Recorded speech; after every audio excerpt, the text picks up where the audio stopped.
if you're like me, you like to play your games on a console and emulated. And this is generally what I've been using for emulated Nintendo games. Now, it is not obviously an official controller, but it did get the job done. Now, I've owned this for a few years, and I've noticed it's not working as well. I've tried to clean it, try to fix the buttons. The buttons, by the way, are okay, but you could tell this whole thing is made of cheap plastic.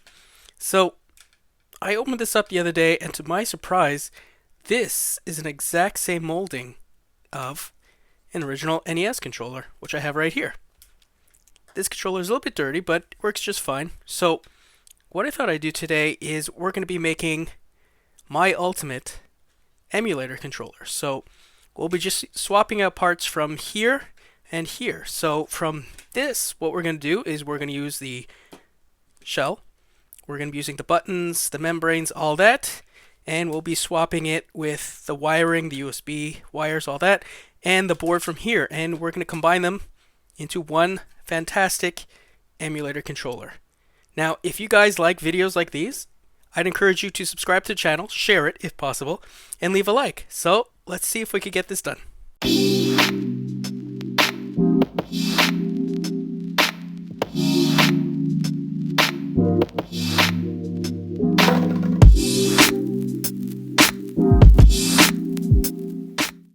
Alright, so please excuse the mess. I have some of my Macs out because I'm doing the PowerPC challenge right now, which is attempting to use old retro hardware for day-to-day lives. So first what we're going to do, I'm going to take apart this really cheaply made in China controller. So we just got to unscrew everything. Now it's just a regular Phillips head, nothing too special, and as you can see, it doesn't take time at all to do. Some of these screws, however, are quite broken. So this one is just shifting around. I'm hopeful that I can get it out. And some are not really connected to anything because some of the cheap plastic inside has broken. But we need this, not for the plastics, but for the board on the inside. So here is the cheaply made membranes. If you've never seen the inside of a controller before, just has these little pads here. They're little carbon pads, and when you press the button on the other side, what happens is it bridges a connection. So we're not going to be needing these because these are really pretty trashy, but I will keep them and put them to the side. What I do need is this. So here is the board. I've cleaned this multiple times, so I'm not going to be cleaning it again, and this is where the pads touch essentially. So right here, AB, select start, and then the directional pad right there. Just got to be careful not to tear the wiring off. Right here, however, that screw has made it that the plastic is holding it on. Because you see this post has broken off. There we go. Won't be needing that because I'm not reusing this plastic. And of course we have another post that is broken off. Again, this is some cheaply made thing. I think I bought this years ago on Amazon because I want to try to play some games on one of my Power PCs.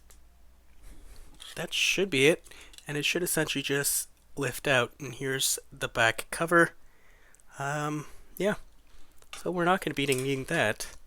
So essentially what we're going to be doing is we're going to be using this board right here. I believe it is the same shape and layout as the new one that we're going to be using. I'll just show you here in case you wanted to see. A blob chip. Apparently there's some hidden secrets in this one. And just, pretty simply made. That's nothing there. So we're going to take this, we're going to put it to the side, because we definitely will be needing that because the USB connection on it. And I'm going to get the original NES controller, which, yeah, some people might say you're destroying a controller. I'm not destroying it. I'm keeping all the parts. If I ever choose to swap it back, I can easily do so. So here is the NES controller. It is a little bit dirty, I admit. Yeah, that's kind of gross. I'm going to clean it up later on. I just want to see if I can get this all together first and test it out. So what we're going to be keeping from this is, well, the front shell with the official Nintendo badging, the buttons, and really just most of the outside. And what we're just going to be swapping out is the cable with the internal PCB that controls everything. So again, just move these screws out of the way. It should just be regular Phillips if I have the right size. And the plastics on this should be a lot better. The screws are a little rusted, but again, I will take this apart later on just to do a clean. But this video is just to see if I can get it working. Now, it is not very hard to find NES controllers. I see them for sale all the time in my area, usually between $5 and $10 Canadian. See how rusted that one is? This one was a well-used controller.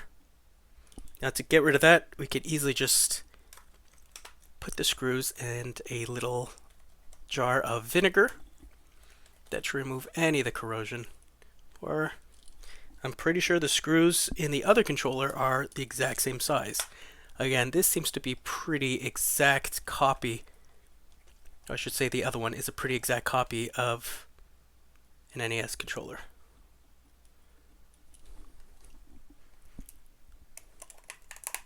And this should be the last screw here.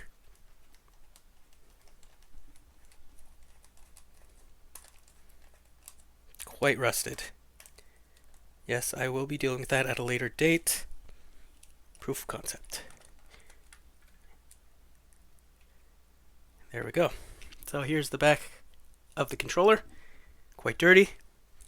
Maybe I'll wipe it down off camera. And like I said, here is their PCB. Now if we compare it, this is the one with the USB. It should fit exactly the same, which is amazing because it makes our lives a lot easier. So really all we got to do is take this off, and man, we might have to give this one actually a clean underneath the buttons because wow, that is quite dirty. So what I'm going to do, I'm going to take a little alcohol on the side. I'm going to do it really quickly on my own. Clean that down. And then I'm also going to be doing the pads here just to make sure that we have, well, actually this one I don't need to do right now. This one I'll leave to the side for when I'm actually going to be using it. So I will be cleaning these actually. And then we're going to hook this back up.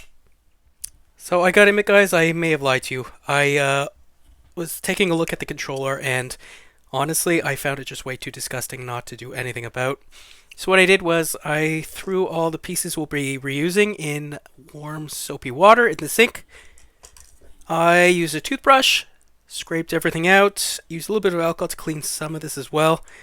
Turned out okay. I mean, it's much better than it was before.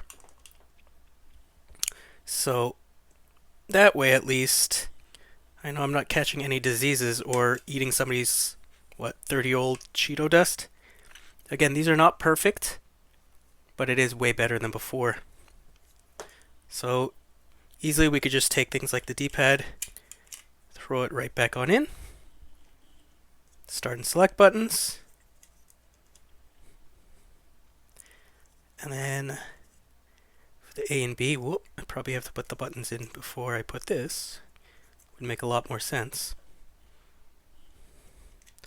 These should just drop in one way.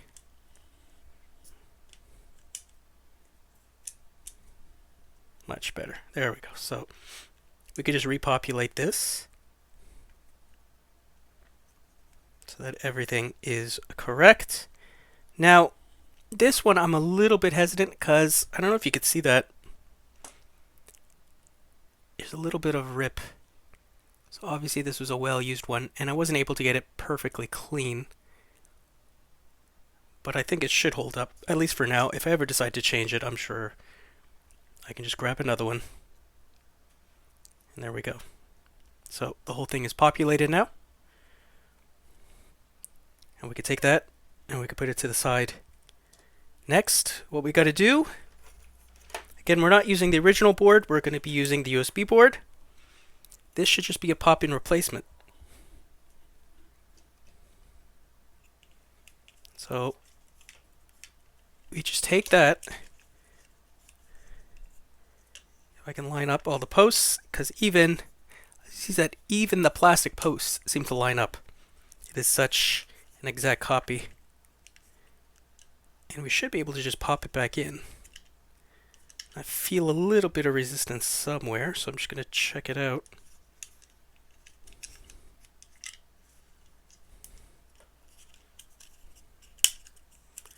Where am I getting that resistance?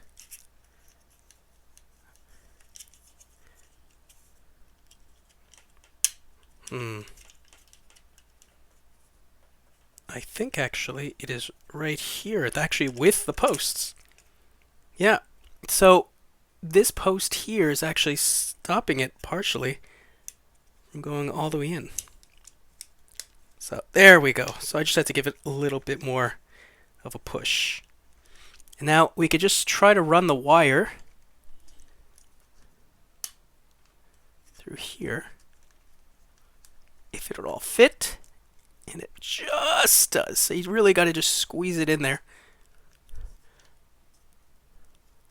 to make sure it's good. I might just have to redo that one more time. Yeah. This is always the part I don't like.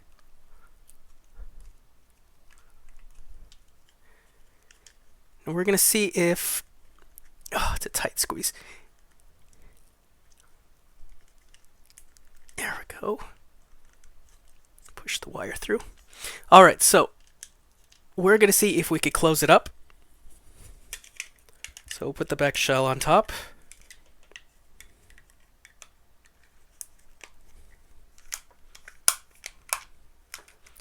Having a little bit of a resistance at the corner too. Oh, I see what it is. There. It should be enough. No one said this would ever be easy, but I'm sure we can get it done. So after this, I should be able to just screw it together. And we should be good to go. Now I didn't clean the screws. That I could do another time. It takes 2 seconds. Excuse the shaking. But we'll see if I can get it in the board first.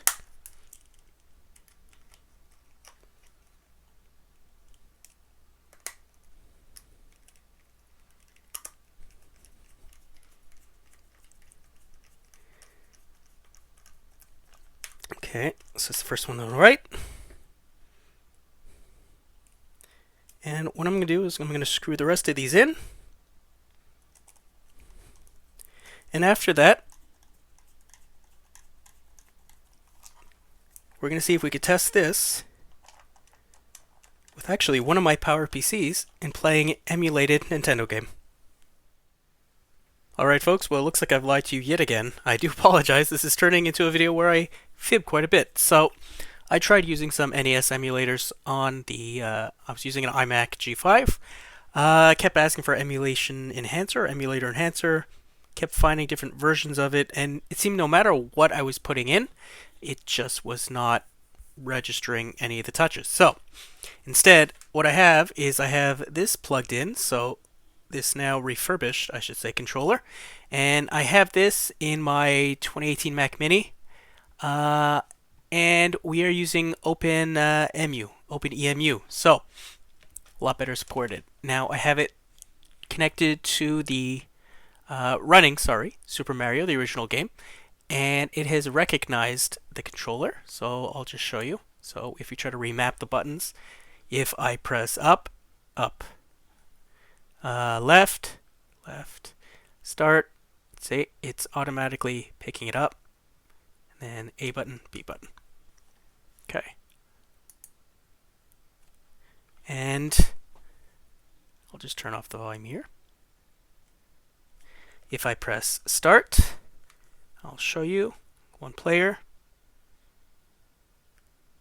So left, right. I mean, yeah, it's not going to be as responsive as an actual game played on a CRT, but you know, that's pretty much instant playing. So look, 1, 2, 3, A, turn. There we go. So I do have the benefits of being able to use this on a modern machine if I want to play any of my games. And I have the feeling of an original controller, which to me that's the best part, that I'm not just using some cheap plastic knockoff to play them. You have the button presses the way it was meant to be felt. Obviously, again, this is not a CRT, so this is as good as it gets using an emulation machine. And there we go. So I think that's pretty cool. I'm pretty happy with myself, and I think this is a great way of giving yourself that old school feel while using something new. And so I hope you guys enjoyed this video. I know I enjoyed making it. Again, if you liked it, I'd appreciate if you'd share it, leave a like, and consider subscribing. And I'll see you guys in the next one.